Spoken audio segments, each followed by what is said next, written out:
I would like to welcome everyone to our latest presentation. Before I begin, obviously I'd like to give our territorial acknowledgement. So we here at the University of Victoria, we acknowledge and with respect the Lekwungen peoples on whose traditional territory the University of Victoria stands, and the Songhees, Esquimalt and Wasanic peoples whose historical relationships with the land continue to this day. So today it's my great pleasure to introduce a speaker who will be talking about his very recent book that only came out a few weeks ago. An absolutely wonderful, wonderful, incredibly powerful book, which I'm just holding up so that everybody knows what to buy when they go into the bookshop. A wonderful, wonderful book on Indigenous land, American expansion and the political economy of plunder in North America. And in order to give an overview of that book and to field some questions for us, it's my enormous pleasure to introduce Michael Witgen, who is a professor in the Department of History and at the Center for the Study of Ethnicity and Race at Columbia University, and is a citizen of the Red Cliff Band of the Lake Superior Ojibwe. And his current research examines the intersection of race, national identity, and state-making in the Old Northwest and the early Republic. But of course, the reason he's here today is to talk to us about his new book, Seeing Red. Without further acknowledgement, I think I'll simply pass over to Michael. Thank you for inviting me, give me a chance to speak about this work. I'm gonna do a little screen share with you here.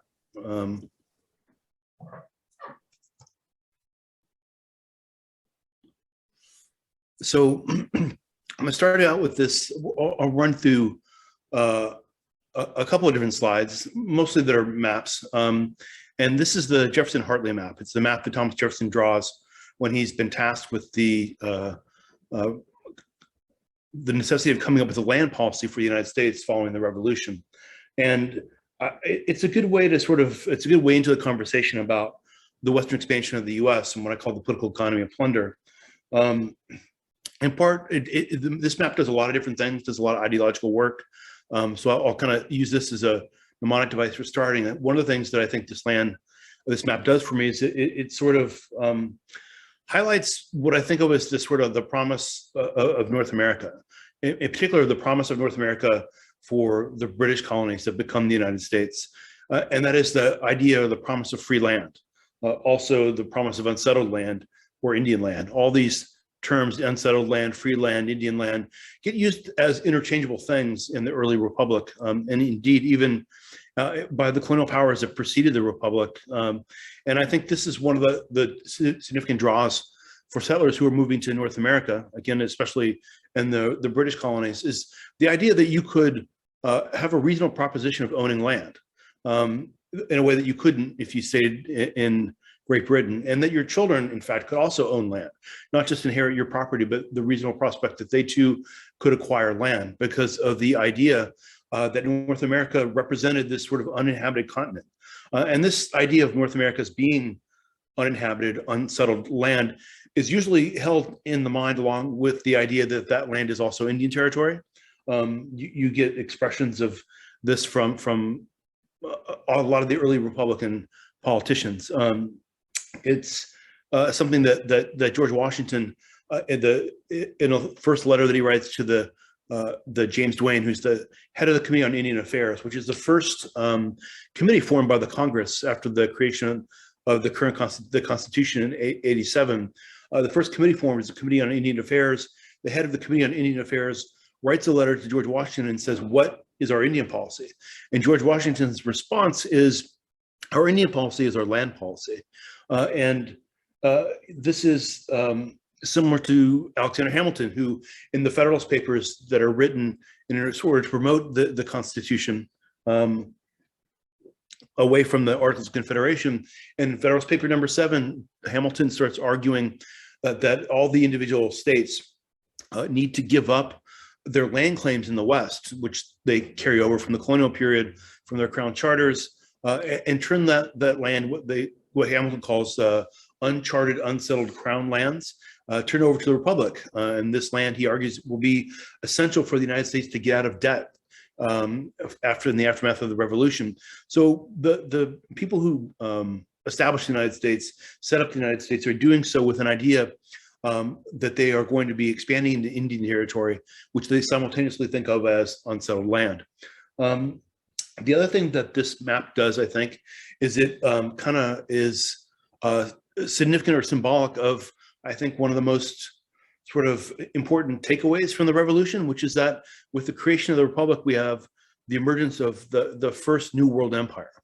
All the other empires in North America are tethered to the sort of Atlantic world monarchies of Europe, and this is the first New World Empire. The United States emerges, although it does sometimes imagine that it has severed its colonial relationship with Great Britain, it is very much a colonial power.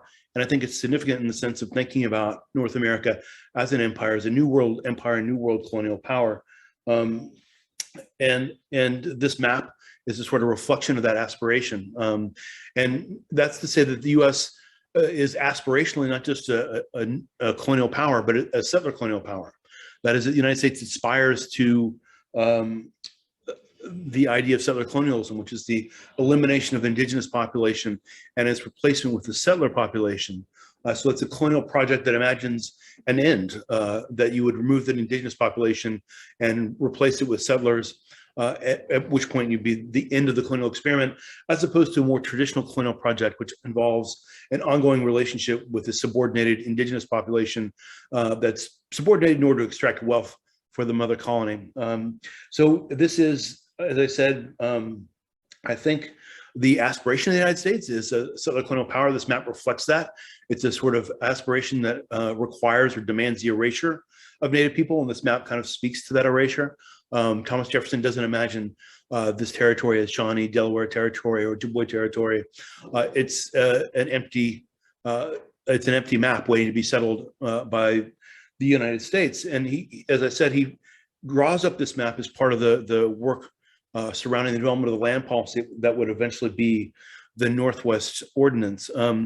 So America and the Northwest Ordinance is also a very aspirational settler colonial document, in that it envisions essentially executing what you see on the map in front of you, that is converting what would be Indian land or unsettled land into public domain of the US, and then making that public domain available for sale to settlers so that they could acquire it as private property. And with enough settlers acquiring private property, creating new territories and then new states that would enter the Union. The problem Jefferson and his colleagues find out is that America's aspirations are unevenly realized. In places like the Southeast, America is quite successful as a settler colonial power over the course of that period from after the Revolution and the creation of the land laws of the United States to Indian removal in the 1830s. The U.S. is able to sort of pretty efficiently, pretty brutally execute a settler colonial ideology, eliminating Native people through conflict, through removal laws, and to settle the Southeast. This settler colonial expansion is fueled by the cotton gin and the explosion of cotton production, which makes the land in the Southeast particularly valuable.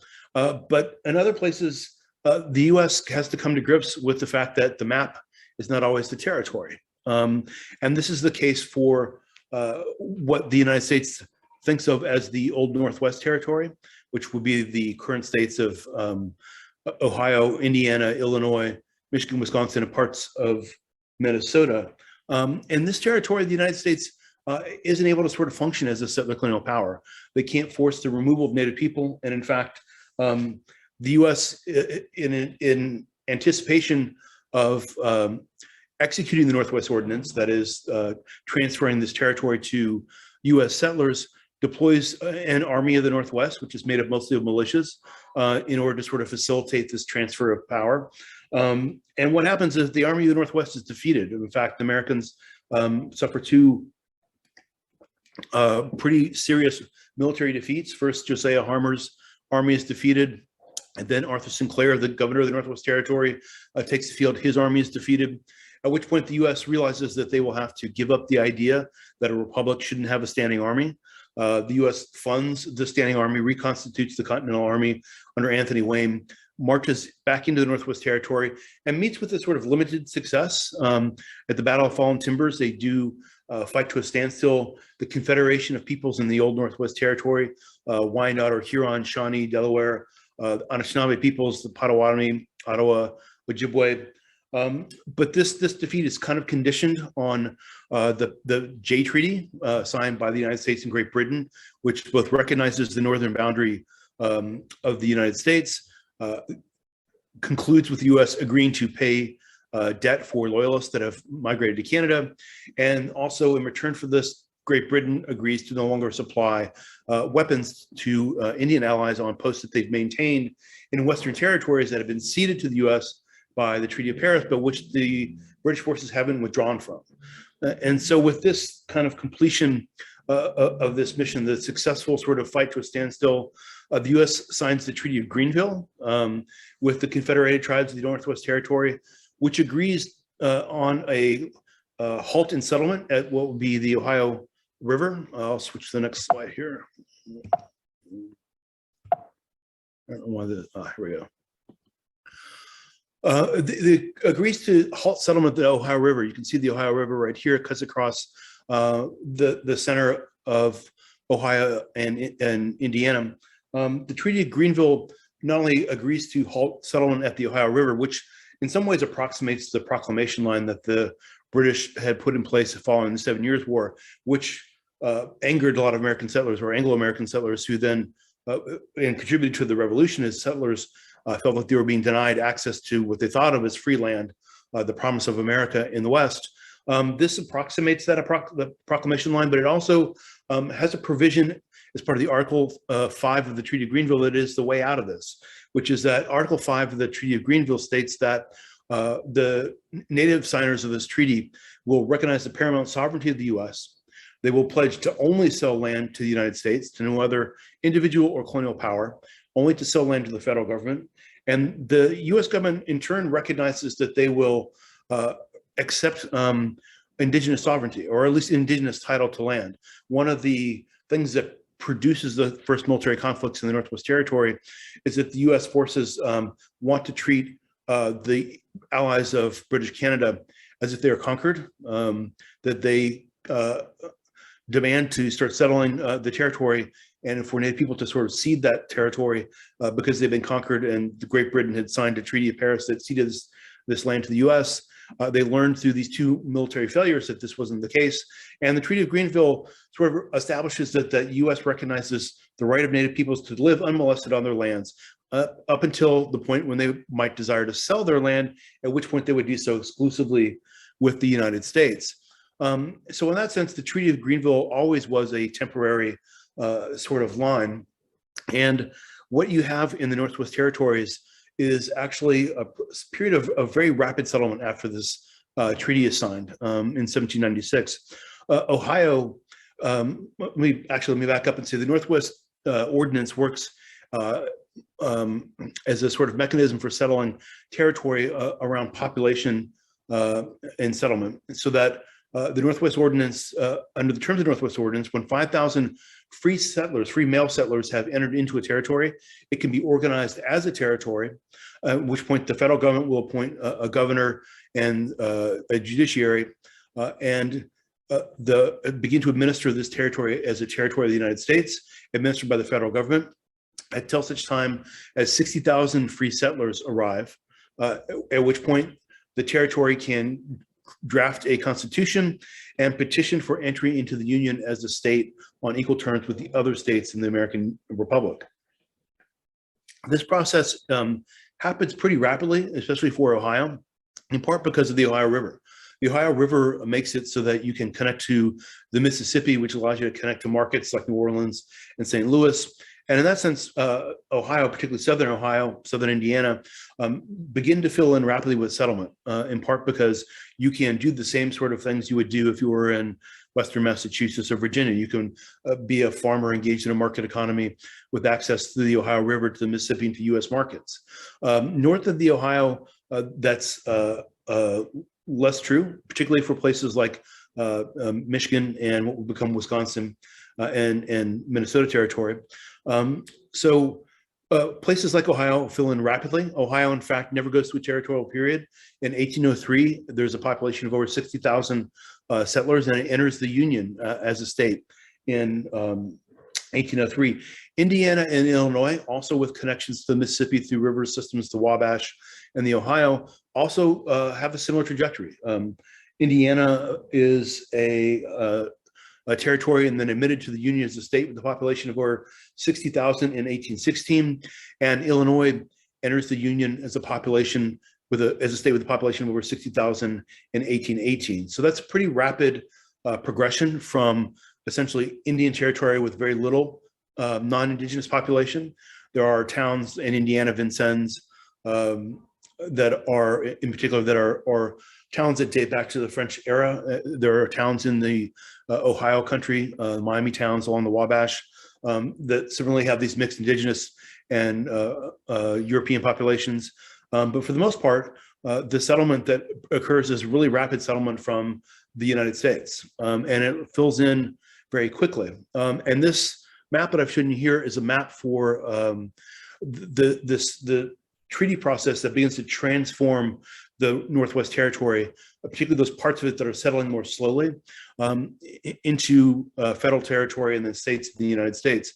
This is a map that was that shows the land cession for the 1817 treaty at the foot of the rapids. It's a treaty negotiated by the United States with the members of the Confederacy that had fought the U.S. to a standstill in the two wars that I had mentioned earlier.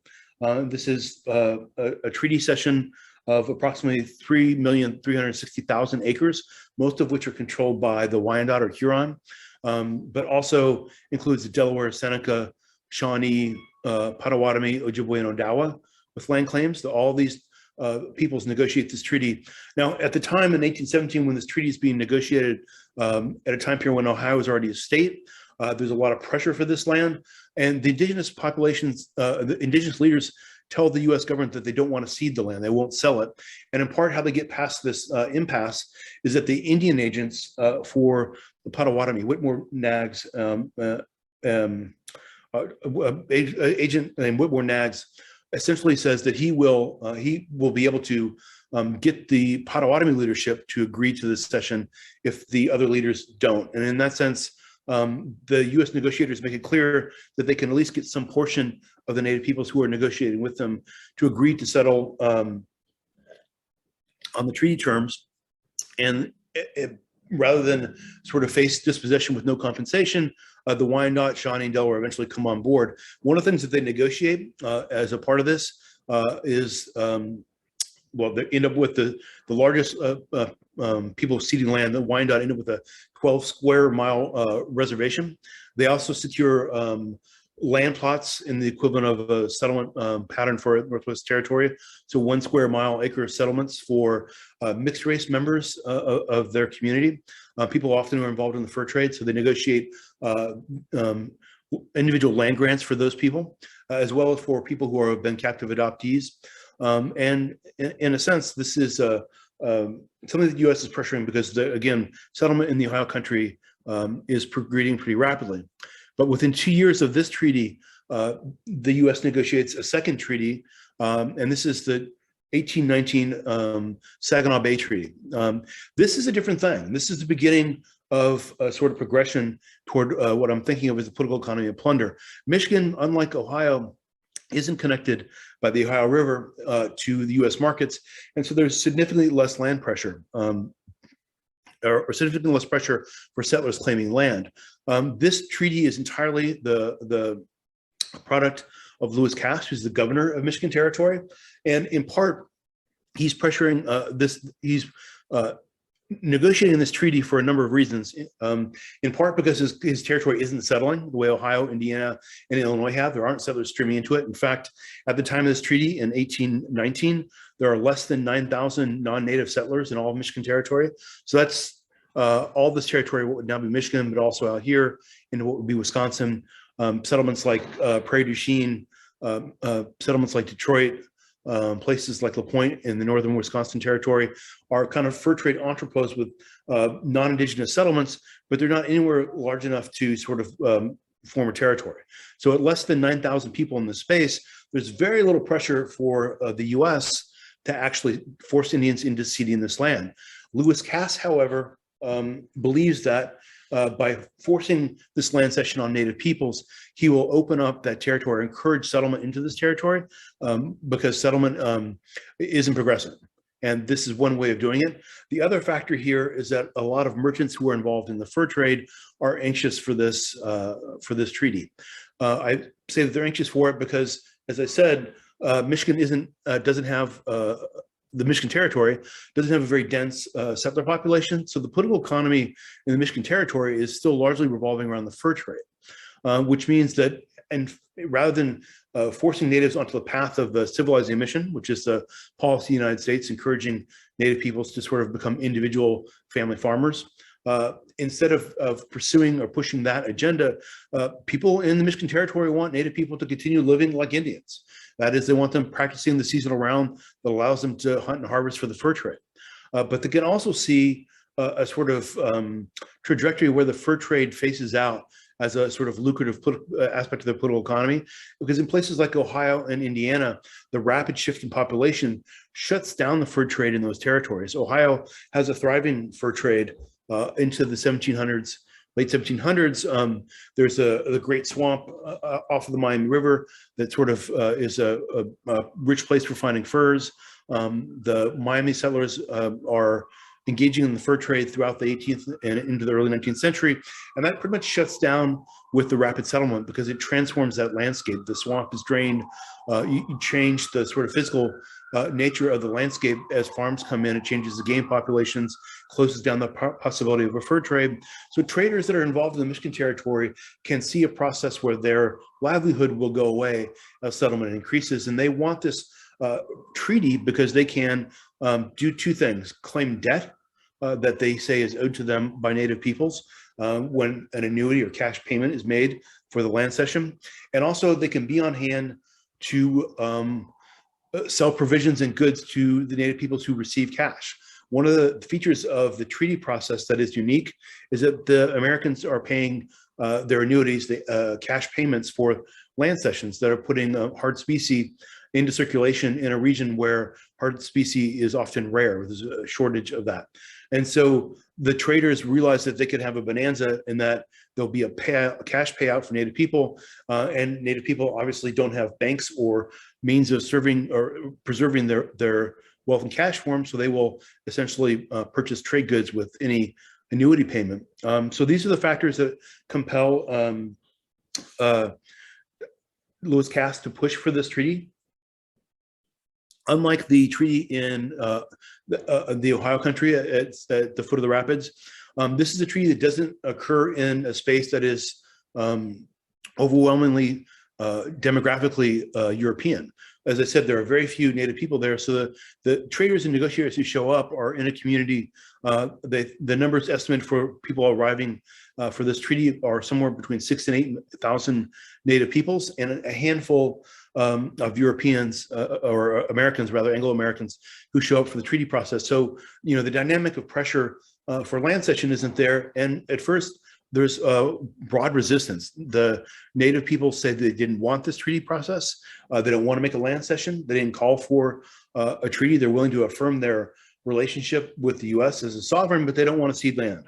And this goes on for over a week with Native leaders resisting pressure to cede territory until finally one of the traders, a man named Jacob Smith, in cooperation with a Saginaw Ojibwe leader named Noim, who they have a close relationship through the fur trade. And Jacob Smith convinces Noim that he would benefit if he could, in addition to signing the treaty, asked for carve-outs for each of his children to be given individual land plots as if they were settlers. And so he agrees to this, and they also agreed to include Jacob Smith's indigenous children as part of this scheme to get additional land plots as carve-outs from the treaty process. And they go to Lewis Cass and they say, well, we're prepared to make a deal.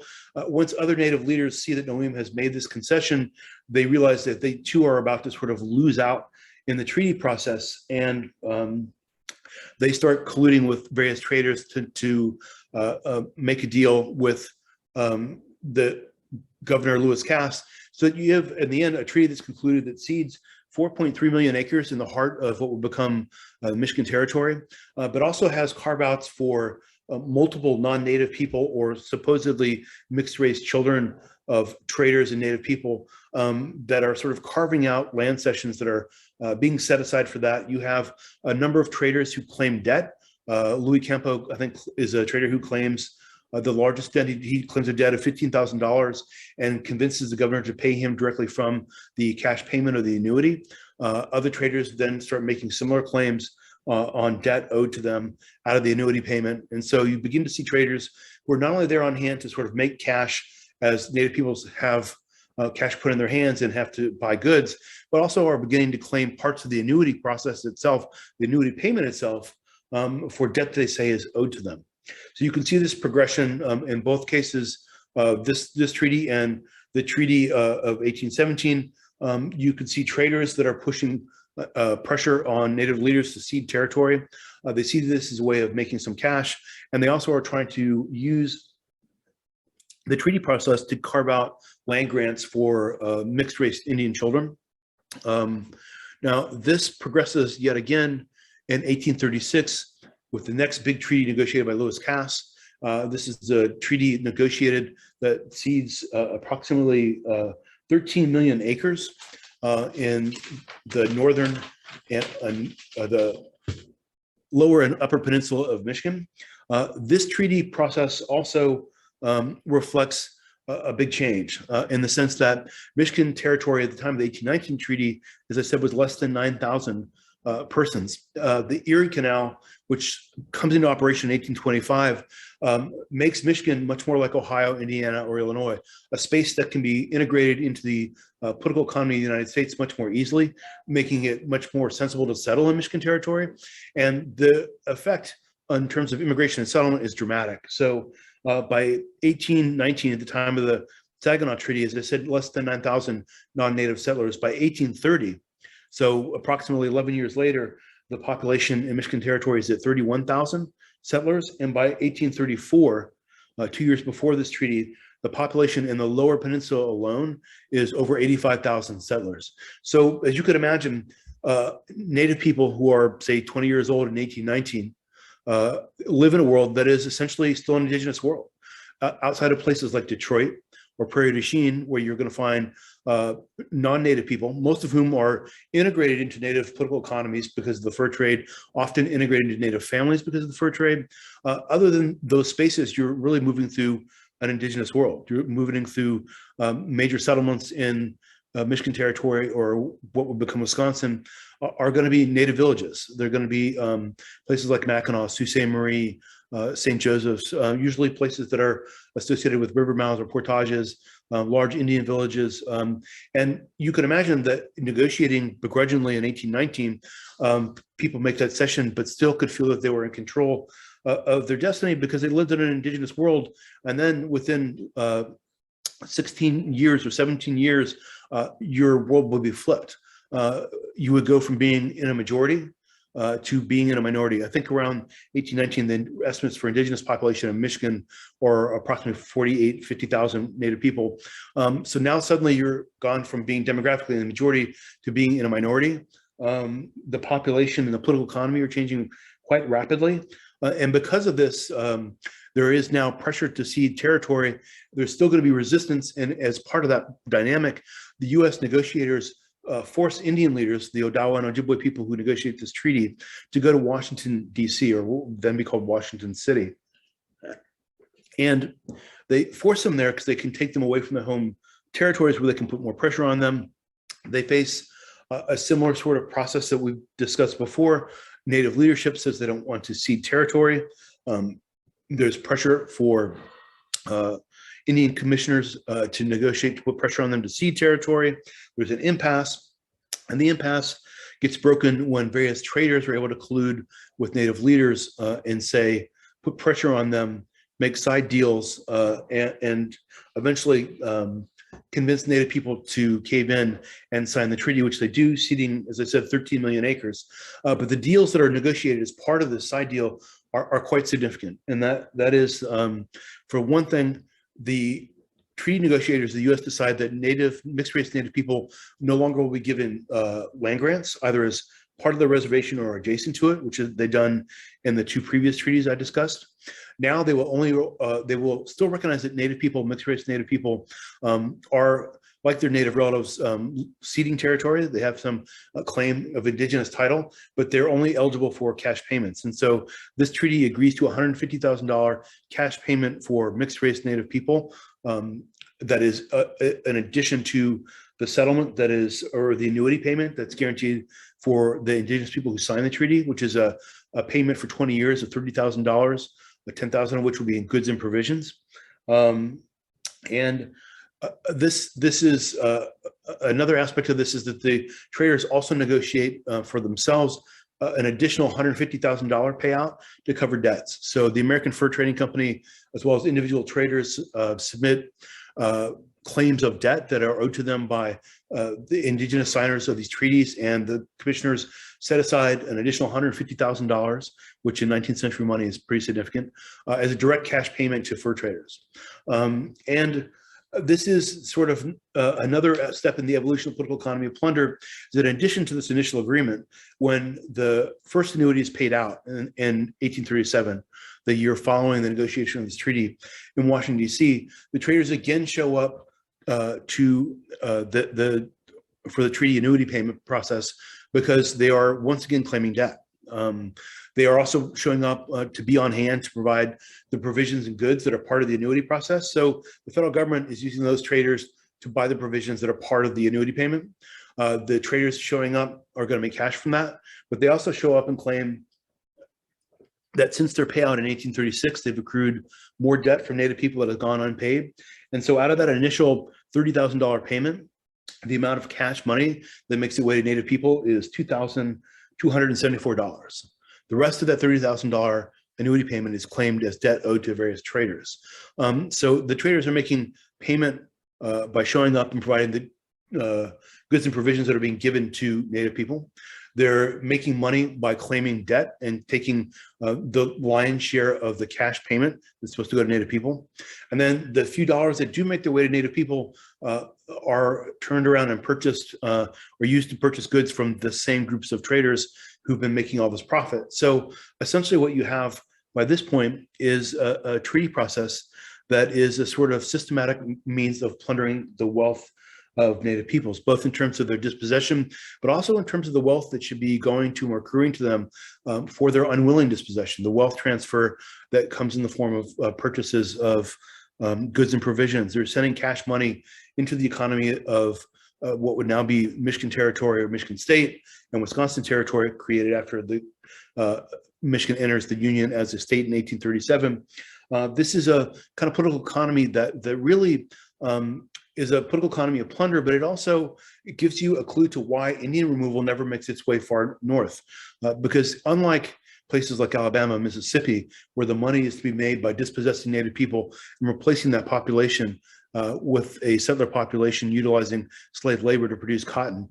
In the northern tier of the Northwest Territory, the money is to be made by affecting the colonization of Native people, by subordinating an indigenous population to the American colonial state, and then extracting wealth from that population, in this case, in the form of the treaty exchange. And in that sense, America is not so much a settler colonial power as a traditional colonial power, an outside power that comes into a territory, subordinates the indigenous population, and then extracts wealth from that population.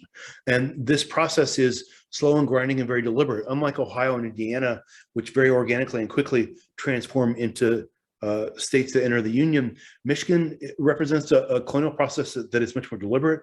It's slow, and it requires this sort of forging of these colonial relationships between Indigenous elites or leaders, the mixed race people who are tied to them, who often want to and see the need to get out of the fur trade economy that they're in. So they use these treaty negotiations as a means of cashing out of that process. And so I think this is helpful in terms of thinking about the evolution of the United States as a colonial power. And it's also, I think, it's also significant to think about the rapid nature of these changes and how that lines up with the sort of prevailing ideologies that are guiding America's relationship with Native peoples in the Republic, not the least of which is this idea of a vanishing Indian, that Native peoples are sort of fading or vanishing.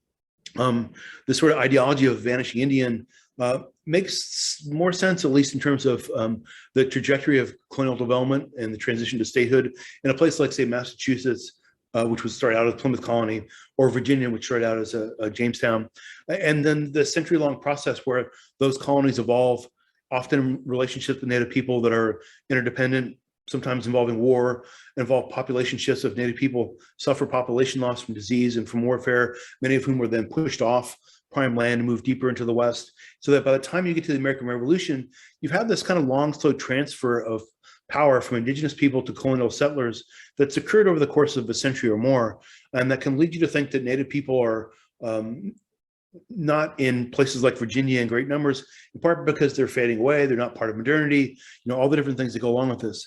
In a place like Michigan Territory, you can't keep up that sort of idea that Native peoples are simply fading in the face of dynamic American expansion. American expansion in Michigan Territory is deliberate, it's colonial, and it's rapid. In fact, the transformation of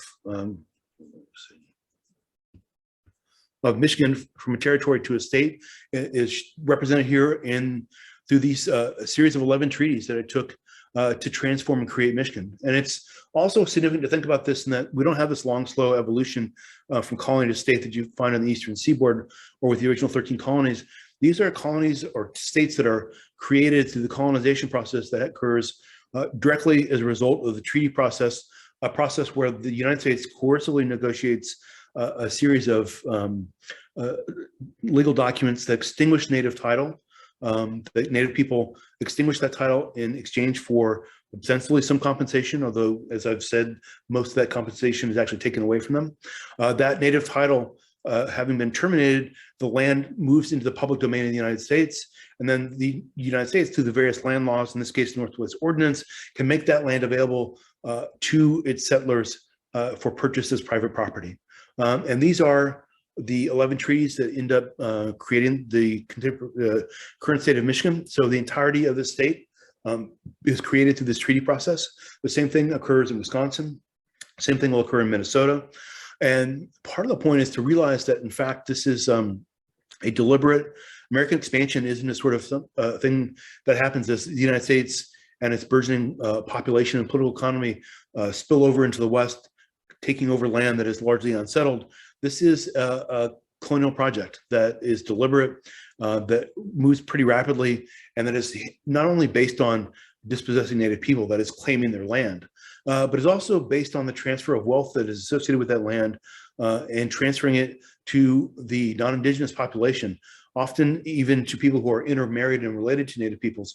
The drivers of this process are not agents of the federal government. The drivers of this process are Indian agents, fur traders, boosters at the various state level in places like Michigan and Wisconsin, who realize that this is where money is to be made, and they put pressure on the federal government to start negotiating these treaties to push for the transformation of Native homelands into public domain so that can be then rendered into American homesteads.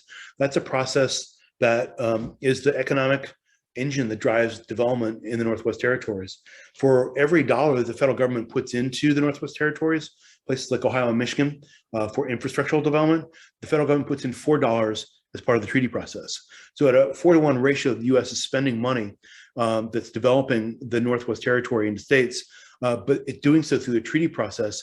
And that treaty process could theoretically have been something that allowed Native people to sort of capitalize on their dispossession, but instead they are in fact robbed of that capital as the US itself, or citizens in the US, essentially appropriate it for themselves. So that the political economy of plunder goes on. So these annuity payments that I just described, they will happen for the next 20 years. And each time the sort of debt claims on annuity payments is consistent throughout. So you have merchants who are making money because they are providing the goods and provisions portion of an annuity. They're making money because they're claiming debt on the cash portion of the annuity. And then they're making money yet again because the few dollars that do get to Native people have to be spent on the purchasing of more goods and provisions. And this is the sort of thing that's driving regional development. This is 1836, as I said, is the last sort of major treaty. There's some portions of the Upper Peninsula that will get negotiated in 1842 treaty. But this territory enters, as part of Michigan. Michigan enters the Union in 1837 as a state. Wisconsin is created as a territory in 1837. And in this instance, this is within a year of the Washington Treaty, the U.S. negotiates what's called the St. Peter's Treaty with the Ojibwe people in northern Wisconsin. This is a land cession of approximately 11 million acres in land a year after that. Again, Wisconsin is a territory. At this point, there's still very little population pressure on Native peoples to sell this land.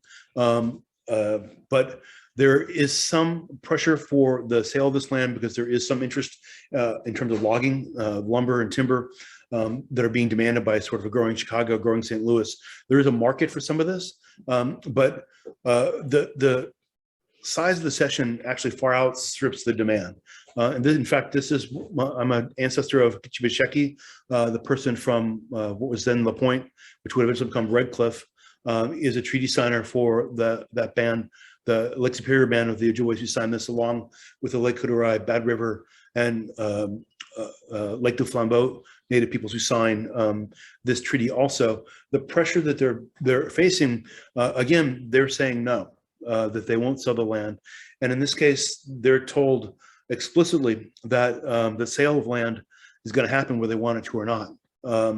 And the US as the colonial power is saying this will get done. And so you have people who are faced with this sort of dilemma, that they're forced to sort of engage in this process that is their own dispossession, or be dispossessed with no gain whatsoever. And there are some features to this that are also worth talking about. This treaty, but also, again, I forgot to mention the Michigan Treaty. One of the provisions that Native leaders have put into the treaties is the right to hunt and fish on any ceded land that hasn't been converted into private property.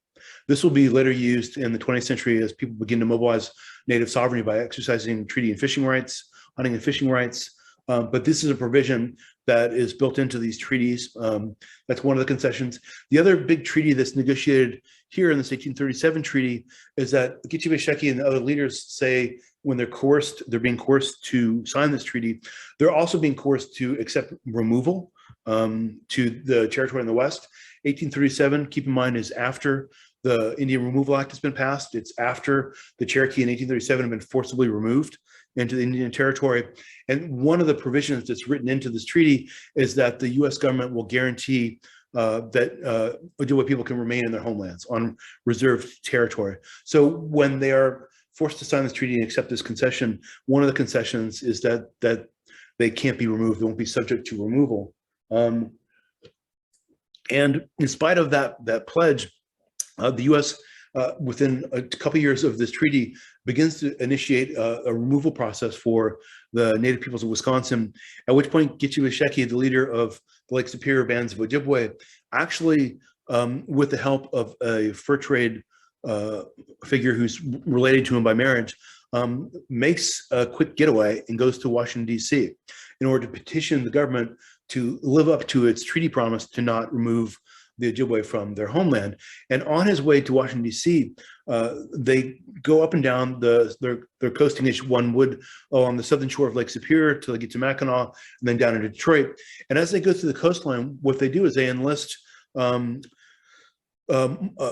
of mines, owners of timber businesses, owners of the small towns in the Upper Peninsula, and then in the small towns that line the shoreline going into Detroit, to sign a petition saying that they don't want the Ojibwe removed.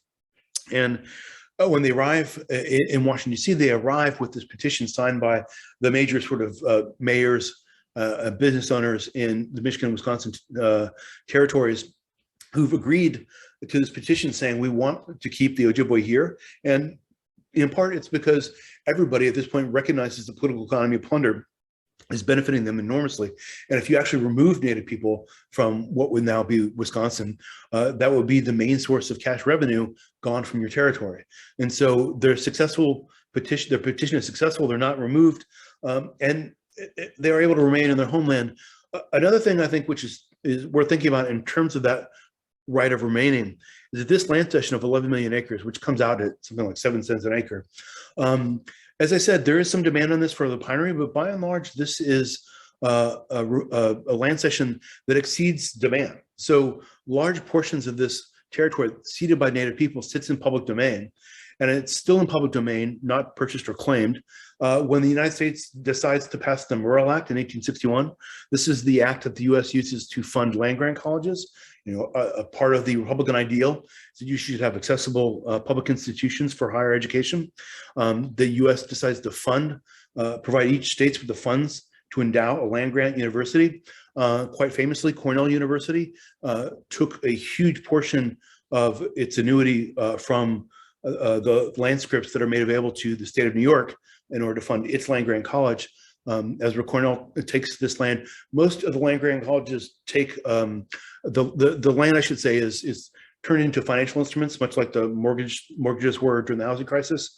So the land that's been ceded that hasn't been purchased by individual settlers is turned into a land script, kind of a financial instrument. Those financial instruments are given to the states, and most states take those land scripts and sell them on the market, getting money. Ezra Cornell is smart. He realizes that the land will be worth more money if he invests it, which he does, going to parts of Michigan and Wisconsin and investing that land, and then sitting on it and selling it sometime, I think in the 1880s or 90s, for literally 10 times the amount that he would if he had sold the land script. So that the Cornell endowment, which comes largely from this land grant, as well as some others in California, is based on the sale of this land. And it's a sort of abject lesson in alternative histories, or in the fact that the U.S. did not have to expand this way. There wasn't a desire for this land. And what would life have been like for the Ojibwe in Wisconsin if they, like Cornell, had been able to sit on their wealth, if they had had that wealth as part of their institutional development, if they were included within the Republic as these sovereign nations, instead of being impoverished? Imagine if they had had the wealth of having been able to preserve this timberlands, whether it was to sell it in the 19th century, like Ezra Cornell did, or to hold on to it. But it's an example of a kind of rapid settlement and development, stripping Indians of land that was not necessary. It wasn't like that America expansion was demanding all this territory.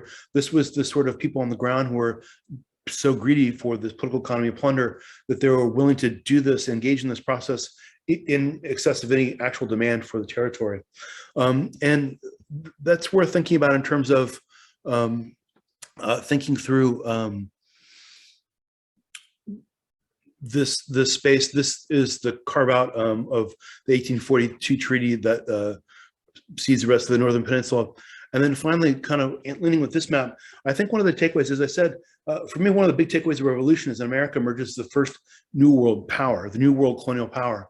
And unlike other colonial powers in North America, they're not tethered to the sort of Atlantic world monarchies. They're not tethered to the Atlantic world, but rather America thinks of itself as, or acts as, a landed colonial power. In that sense, it's different. This is a map from around Rupert's Land in the Great Lakes around around 1800. And I want to emphasize that up to this point, the colonial powers in the United States have been always tethered to these maritime powers. The Dutch, the French, the English are all maritime powers. And to the extent that they exercise sovereignty or make control or claims over the Western interior, they did so as maritime powers, incorporating Native peoples and places within their empire as part of this larger global market economy. Not as a landed empire that was conquering and claiming space and resettling it and subjugating Native peoples and then moving in settler populations on top of those Native peoples in diminished spaces. This is a different kind of power that the U.S. envisions for itself. It doesn't want to create an inland empire based on trade and alliance. It wants to create an inland empire that is based on colonial settlement and the expansion of the settler state onto territory that had been controlled by Indians, but will now be incorporated into empire where possible as private property that is created and provided to for sale to settlers at a subsidized rate, and where not possible as part of the public domain that can be used at different points in time to create public goods, like the land-grant colleges or like the railroads. So the public goods that are sort of the hallmark of the American Republic, public goods like universities and railroads, are also the product of this political economy of plunder. And so with this, I just want to sort of end on the note that this is, to me, I think, the thing that's an important story that we don't hear a lot, especially in the United States, where there's a sort of meta-narrative about Native peoples that, following the revolution, are diminished in importance politically. They arrive in the meta-narrative through the sort of epic struggle of Indian removal. And then they're sort of exited from the meta-narrative that US people get in their public education, at least until the Plains Warfare. And in fact, that's not the case. There are large numbers of Native people who remain in the Republic, who fight to figure out what their place in the Republic can be, to preserve their status as sovereign nations, even within the boundaries of the Republic, and who rely on their mixed race relatives to help them negotiate the status, often painfully through a process that leaves them dispossessed, but still in charge of small parts of their homeland. But it is nevertheless a legacy where we can both see the presence of Native people, but also realize that the creation of the United States is a product of the dispossession of the United States, so that Native history and US history are completely intertwined. And you can see the emergence of the United States alongside of sort of British Canada, which I think will catch up to the United States by the time we get to the Confederation era, in terms of thinking of itself as a sort of landed empire and expanding into the Canadian West in a similar fashion as the United States. But I think, in the time period from the War of 1812 through the 1820s and 30s, British Canada is still sort of operating within this sort of larger world of empire. There's pressure from the Home Office to stop providing gifts to Native allies as they're treating them as subjects, but they're kind of unsuccessful in negotiating that. In the 1830s, they're still, in fact, providing annual gifts to Native people who often cross the border. So in conclusion, this is, I think the United States envisions itself as a settler colonial empire, but really, in fact, is this weird combination of both settler empire, but also traditional empire, and that the growth of the United States, its very creation, the creation of this space as American territory, is done through this process of a political economy of plunder. And so with that, I'll kind of stop my screen share, and I guess we can go into the conversation.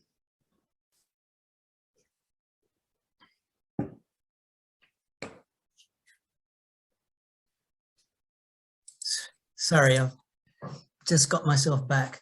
Thank you very much indeed, Michael. That was absolutely fascinating.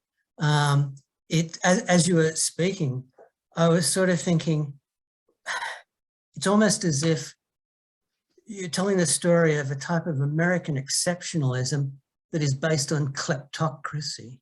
It's just absolutely really, really interesting. I'll turn it over to other people if you want to put up your hand or electronically, and I can call upon people. John. Yeah, thank you for this, Michael. It's really good to hear from you.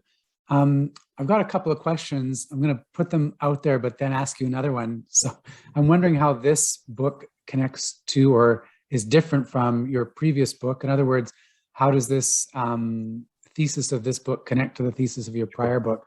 Also, I'm wondering if you've come across any Canadian Anishinaabe Crown government connections in this work, as I know some Anishinaabe people signed treaties on both sides of the border in this period.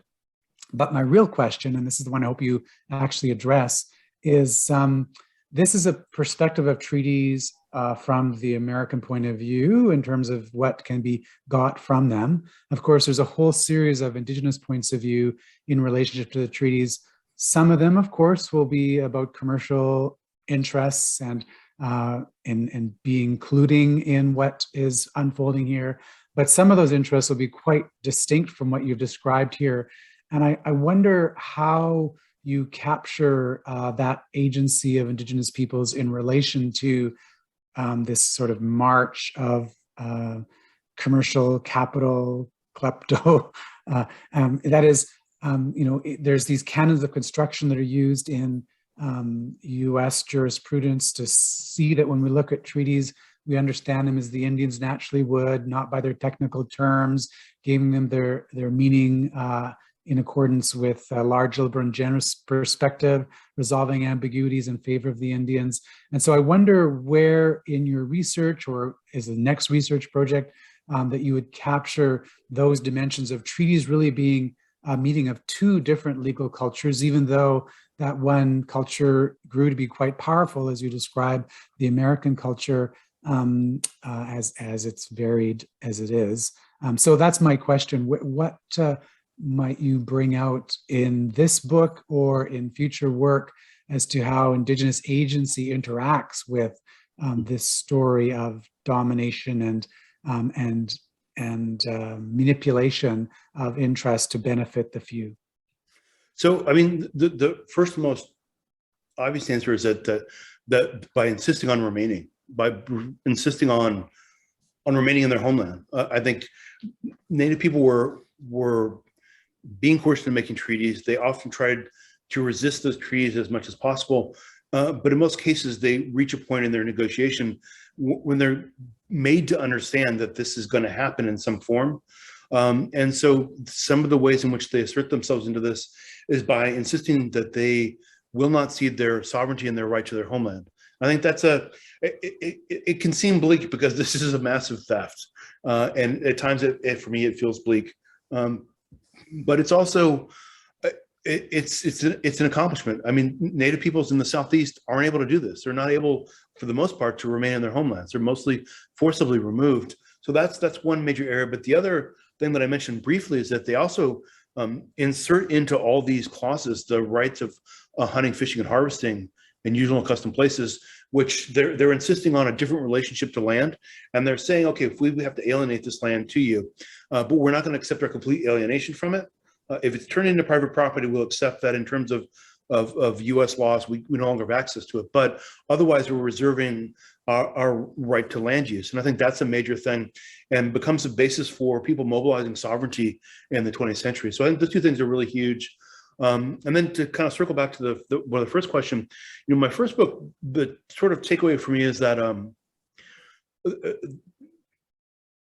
the Western interior, the upper country for the vast majority of the French Empire outside of the St. Lawrence River corridor is largely indigenous. I mean, the extent to which the French forts and trading posts and missions are scattered throughout the Great Lakes are not the same as a sort of settler colonial population, and that French Empire really hinges on this relationship between Native peoples. And my first book was that if you accept that, then you have to realize that the politics, indigenous politics, are the politics that really matter in terms of this sort of battle over a global market economy and controlling the resources of a continent. And the kind of end point of that book is to realize that the French only ever sort of had an illusion of empire in the West, and that when they cede that territory to the British think, aha, we've now acquired this territory, only to discover that they too what they've inherited is the same thing, an illusion of empire.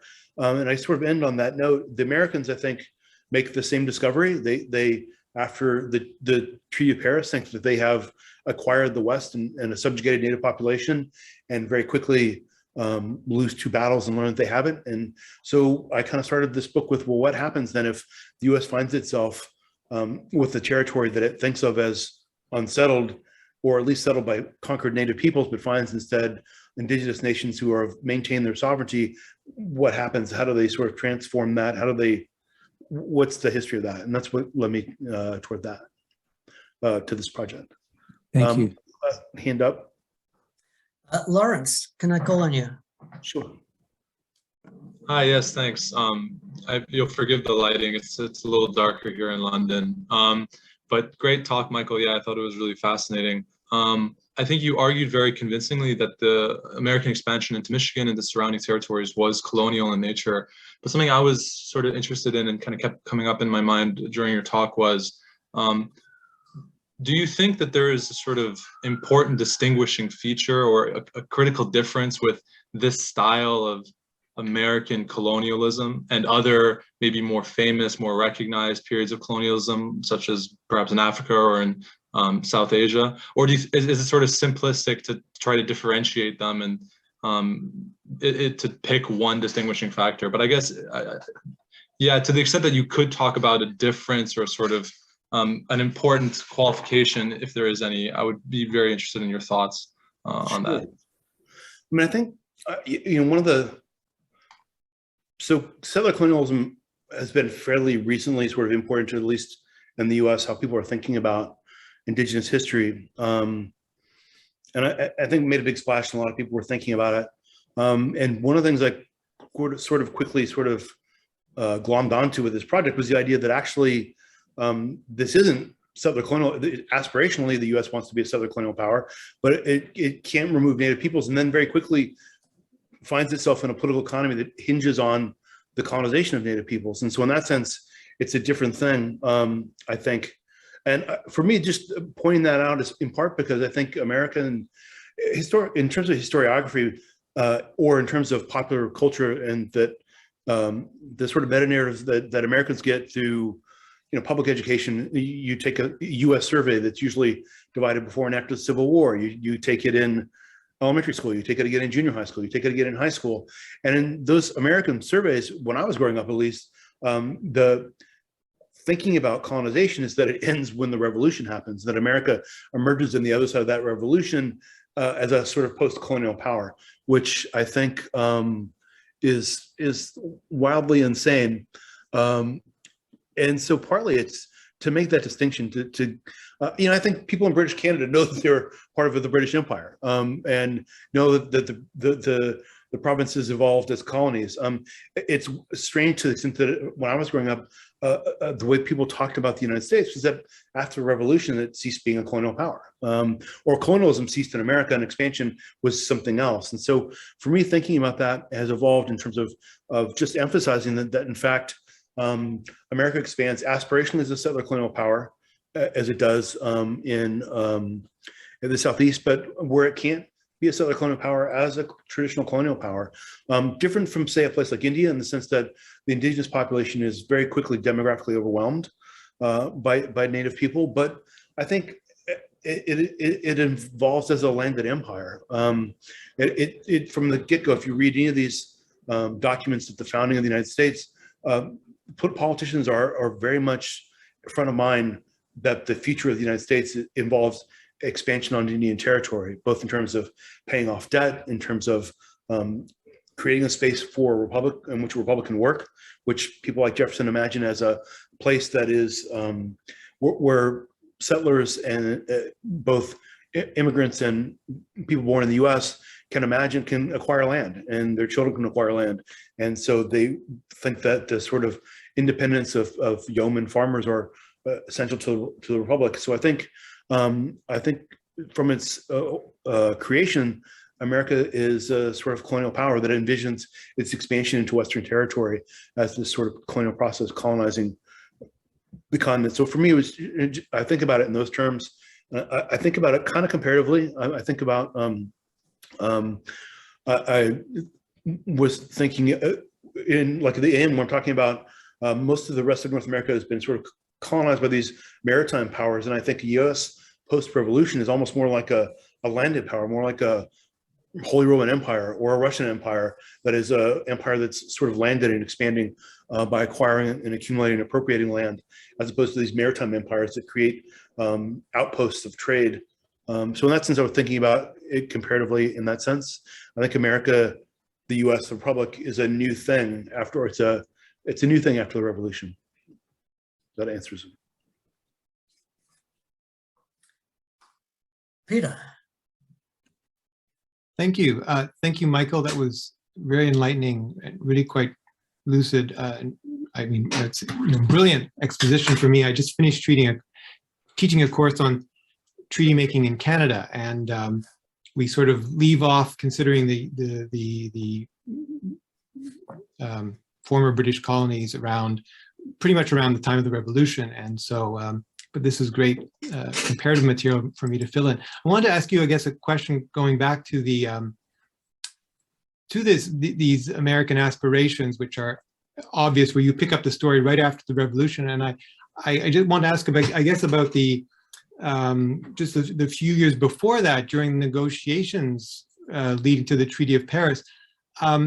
How do historians have a great explanation of how did the U.S. get away with getting the British to sign a treaty according them this vast trans-Appalachian region? I mean, what other country has a revolution and then walks away with their neighbors twice their territory that they're actually living in? I mean, what happened there? Is there a good explanation for that, or was it purely contingent factors that led to the British signing a treaty where they, in an area where that covered it, first of all, the area of their indigenous allies, and also areas where they still had political and economic interests? That is a great question. And the quick answer is that I don't think I've seen a comprehensive answer of why the British make this cession. I don't know if it was because they didn't feel like they could manage that relationship anymore, but that is belied by the fact that after the revolution, that they maintain posts in Detroit, they maintain posts in the Ohio country, they maintain relationships with Native people. So I don't have a good answer for why they ceded so much territory. It doesn't make a lot of sense, and at least from my reading, the British Empire spends a lot of the time period after the immediate aftermath of the revolution really worrying about the sort of voracious appetite of the Americans. I think back to in my first book,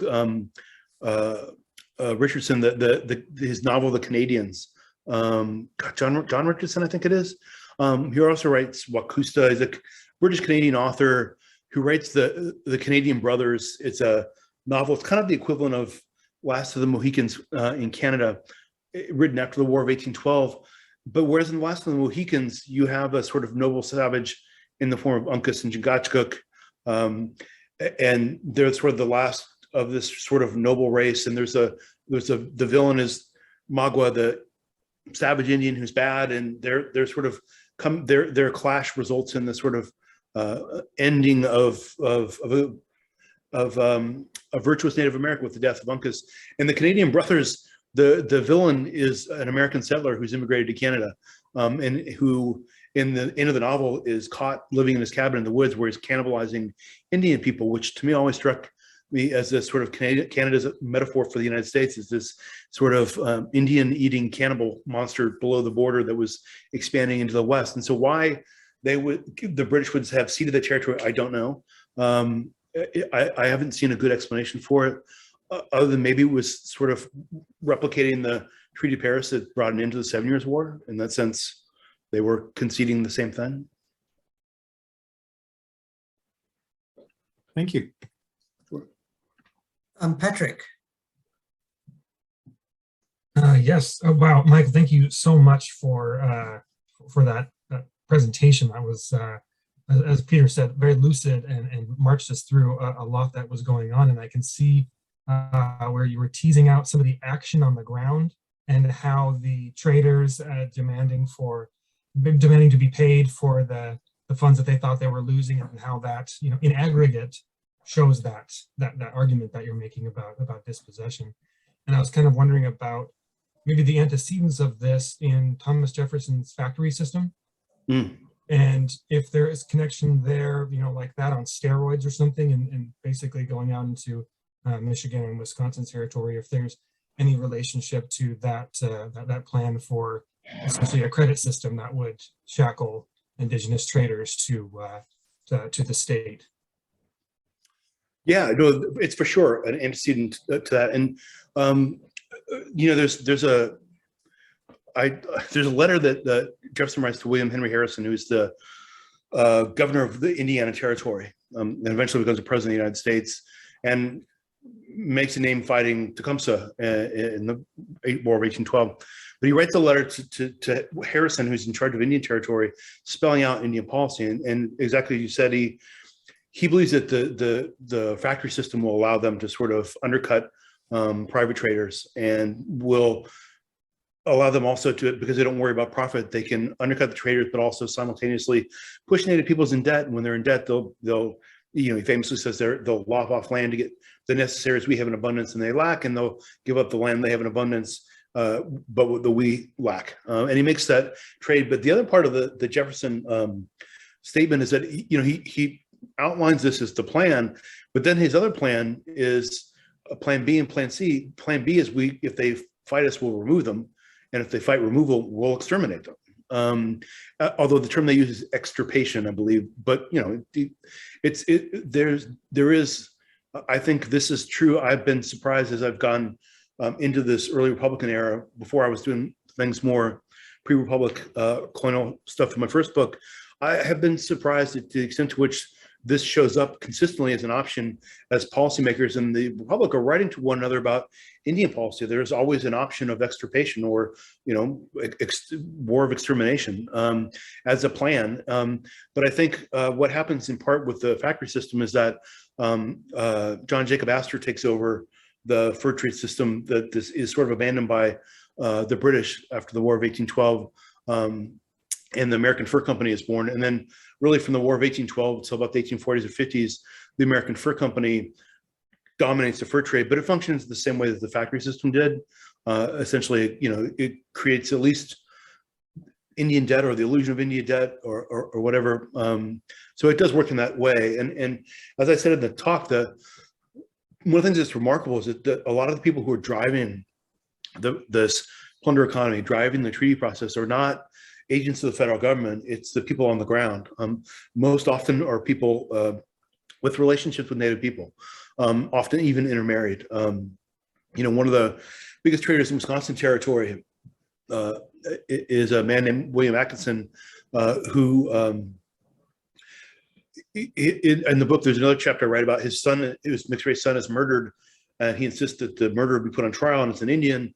And the court in Wisconsin Territory says, nope, 2 Indians, not citizens, they don't have standing. And he's furious about this, but he also turns around, and in that same year when the treaties negotiated at St. Peter's in 37, the same year as his son's murderer is acquitted, he shows up at that treaty and gets $28,000 in compensation out of the annuity, which is a lot of money in 19th century money. So he's also pushing his indigenous relatives to sign this treaty, and he's taking the money from them when it's being paid out. So it's often these agents are the people who are driving the process, because in part, I think they also see the end of the fur trade coming, and this is a way of cashing out on it.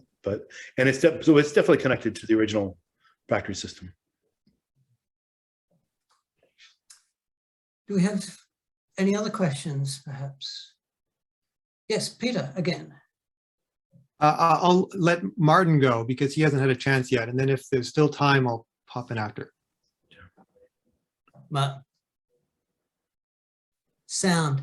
You're muted. You're muted. Thank you so much, Michael. And Andrew, just a quick shout out to you. Thank you so much for these series. I've learned so much. Michael, this is so fascinating. And as Patrick said, I was so struck by that granular picture of the day-to-day activities. But I'd love to hear you speak a little bit more theoretically about settler colonialism. You drew quite such an important, I think, lost distinction, or not lost, but not well fleshed out yet, distinction between colonialism on the one hand and settler colonialism on the other. But then you talked about, I think your words were a sort of weird and muddled kind of picture in terms of the actual history. And I wonder where that leaves us. Are we thinking, is the point to say that we have to be careful about when it's colonialism and when it's settler colonialism, and there's a passing of time sometimes that can help us understand that distinction? Or is it that, in fact, that it's quite muddled, that maybe the distinction between colonialism and settler colonialism isn't quite as clear as all that? Or are you kind of, perhaps you're also saying, maybe it's all of the above, that neither of these two terms can quite capture everything that's happening, and you're looking for other terminology and ways of framing around plunder and political economies of plunder? So I definitely think I'd go with the all of the above. I mean, I think I think there are moments where, like, as I said, the U.S. is aspirationally settler colonial. So it's down in documents, the Northwest Ordinance, the Declaration. These are all things that are aspirationally settler colonial, want to imagine the Western spaces claimed by the U.S. as being uninhabited or unsettled, want to make good on the transformation of that space into public domain and then into private property, And there are places where the U.S. is able to sort of realize those aspirations, as I said, but then there are a lot of places where it is muddled. And I think part of the point is to show that it's muddled. Part of the point is to show that, I think for me, a big thing is just as I mentioned before, I think in the U.S., I think the education system, well, I think it's a little more nuanced now, but I know for myself growing up, absolutely, American historians write about the Republic as if it is a post-colonial entity, and they write about expansion as if it is something other than colonization. And I think that that does a violence to the fact that this is in fact a colonial project. It allows you to sort of naturalize the expansion of the Republic into the West as a thing that is occurring as the U.S. naturally populates spaces that are uninhabited, that are claimed by virtue of having laid claim to the continent through this process of first colonization and then forming a republic. And so I think pushing back against that and instead making clear that the history of American expansion is a colonial history, and in that sense shares a history with other colonial moments, whether it's, the British in India or the French in Algeria, things like that. In part, I think that's one part of it. Another part is, unlike, say, India or Algeria, indigenous populations are significantly smaller than those places. And so I think that because their indigenous populations are overwhelmed so quickly by really large non-native populations, that story of a sort of naturalized progressive expansion into unsettled territory is easier to get away with, because you don't have really large populations of the subordinated indigenous population. They're smaller populations. When Michigan has 85,000 settlers in it, the thousands of indigenous people who are still there are less obviously the colonized indigenous population. And by the time we get into the 20th century and 21st century, even easier to sort of imagine them as if they haven't been there. And so I think for me, it's to be deliberate in calling out US history in particular as this project that's colonial. As I said, I think British Canada is more explicitly part of an empire and a colonial project, and Americans like to think of themselves as not part of a colonial project. And so for me, it's just drawing that distinction. There was one, the prologue of the book talks about this weird little historical anomaly, the Indian Liberating Army, which is this army of mixed race people organized by a British immigrant who organizes an army that he calls the Indian Liberating Army, made up mostly of mixed race people who are connected to the Red River. And they're ostensibly going to raid California and create an Indian empire, but really they're going to go to California by going first to Red River. And I think that's their real aspiration. And the army sort of falls apart and it doesn't work out. But I thought it captured my imagination in part, and partly falls apart because these are all sons of fur traders who've been sent east to get educated, and they don't have the sort of tradecraft of their fathers in terms of making their way through a wilderness landscape, and they get arrested for stealing cows in Michigan and things fall apart. But what was interesting about it to me was that captures this moment where you have British Canada and these mixed race children of the fur trade who don't feel like there's a place being made for them. But then you have the US, where you also have a place where Native people certainly don't feel a place is being made for them, because we're in the middle of this process of removal, and the Republic has defined them as non-citizens.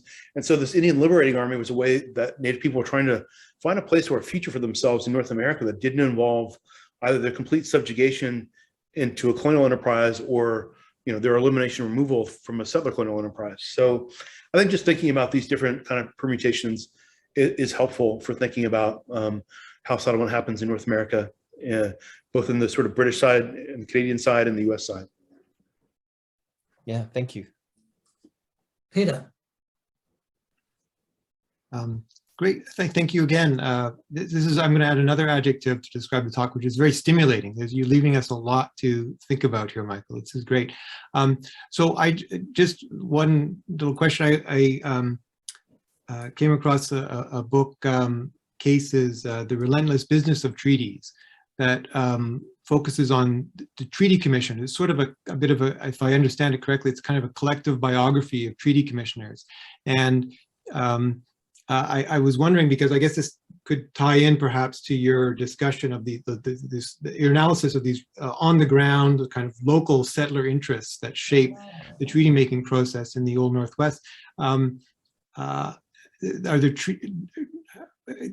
What's the sort of role of the treaty commissioners there? Does there seem to be connections between some of these fur traders and merchants and the treaty commissioners? Or I guess Case emphasizes that these treaty commissioners kind of make it a business themselves. They're often know each other, or they marry into each other's families, or they have, you know, they have interests in the business. They're not simply impartial agents of government. And I'm just wondering if there's a role for them in the story you're telling in the Old Northwest as well. Sure, it varies. So the commissioners, so a lot of the treaties that I'm looking at, the primary commissioner is Lewis Cass, because he's the governor of Michigan Territory. But the other people around him, the assistant commissioners, are usually people who are connected to the fur trade. So absolutely, and they're connected to Native families.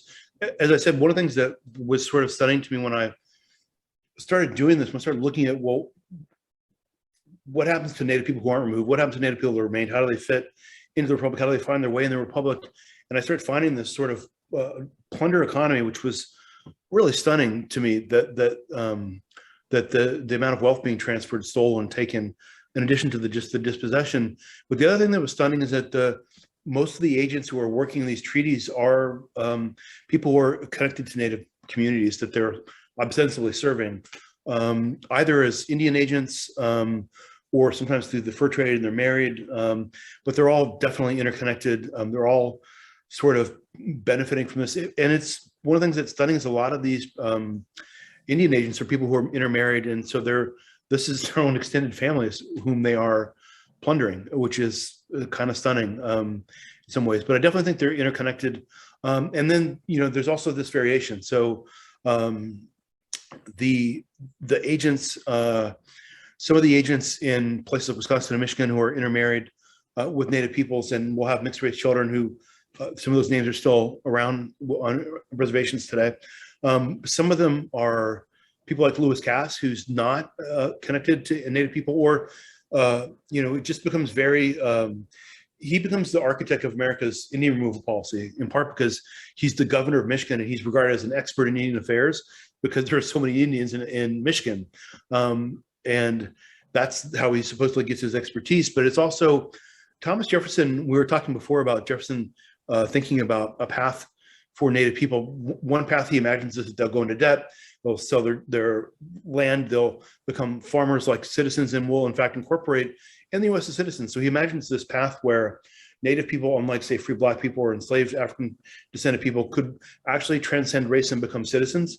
Jefferson is willing to imagine that. Lewis Cass is not. He is this second generation of politics, much like Andrew Jackson. And Lewis Cass essentially says, I've come away from my 20 years in Michigan Territory, where I've learned that Native people won't stop being Native. They don't want to change, and they're incapable of it. And so we must remove them. And that's how Indian removal starts. So I think people like him are immersed in the trade, but remain ideologically sort of wed to the ideas about savagery and civilization, and the racial connotations connected to that, aren't intermarried. But then other ones who are intermarried don't serve their indigenous relatives that much better than ideologues like Lewis Cass. So it's pretty weird. But I have seen that this is pretty spread throughout the Western Territories US, that you have the agents who facilitate expansion are often very connected to Native people. Michael, I see that we're running fairly close to the end, and on the basis of the questions that you've fielded so far and the comments that people who had to leave early have made, I mean, it's been a wonderful, stimulating conversation, and I think that all of us are incredibly grateful that you've taken the time to talk to us today, and I have to do this now. When you're in the bookshop, everybody, this is what you're looking for. And I know that for myself, because I teach I'll be teaching a course on the legal history of dispossession in the fall. And it's already been put down as part of the class readings. And so what can I say? On behalf of everybody, thank you very, very much indeed. Thank you. Chima Gwich to all you guys. I appreciate the opportunity to come and talk. I do. It's great. As we were talking in the beginning of this is one of the boons of the pandemic is that we're doing stuff like this more. So I'm grateful for the opportunity. Thank you very much. Yeah.